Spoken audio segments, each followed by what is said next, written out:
when it comes to children and teaching them about financial literacy, it seems that there's a million different ways that you can do it. So this video is going to talk about the most important thing we think that you should teach young children about money. So this is, again, a game that my mom played with me, and it's an app called Mini Money Management. So go ahead and head to minimoneymanagement.com if you want more tips and tricks and to use the app. So right now, the finance world, you have a group of experts who can help you increase your wealth: stocks, bonds, IRAs. And you also have a different subset of experts who help people get out of debt. So that's typically people who are in crippling debt. They take a class, and within a year, they've paid off all of their debt. But there's a group of people in the middle who maybe don't have aspirations of being a billionaire, but also don't have $300,000 worth of debt. And they're thinking, okay, so what do I do? So our big thing that we like to teach is financial awareness. So 74% of people who are in debt regret it. And that means that before they started, they didn't understand the consequences of what they were undertaking.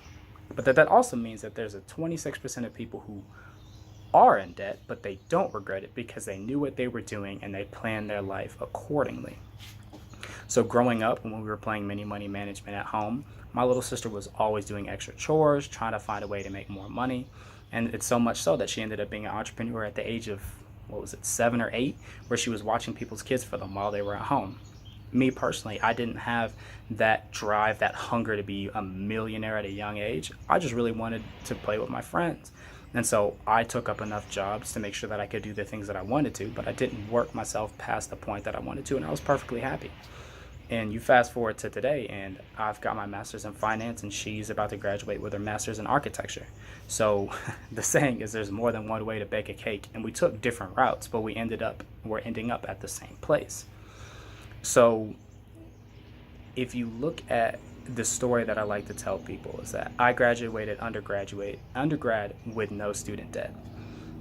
Now, that's typically where I stop the story, and people would love to say, oh my goodness, you're so great with money. But then I took out a student loan to go get my master's degree in London.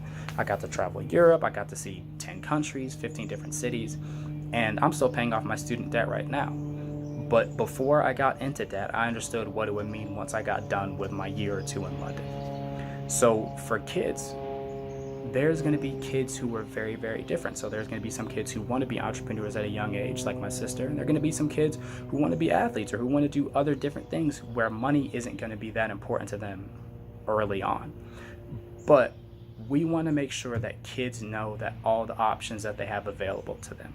So if someone is financially aware, they may take on debt, but they'll know what that entails for them down the road. The biggest problem that we see today is that people will take on debt and they'll make financial decisions not fully understanding what those consequences are. So our biggest goal is to spread financial awareness. Now, if you want to help spread financial awareness in a fun and interactive way, go to minimoneymanagement.com and try out our 10-day free trial. Thank you.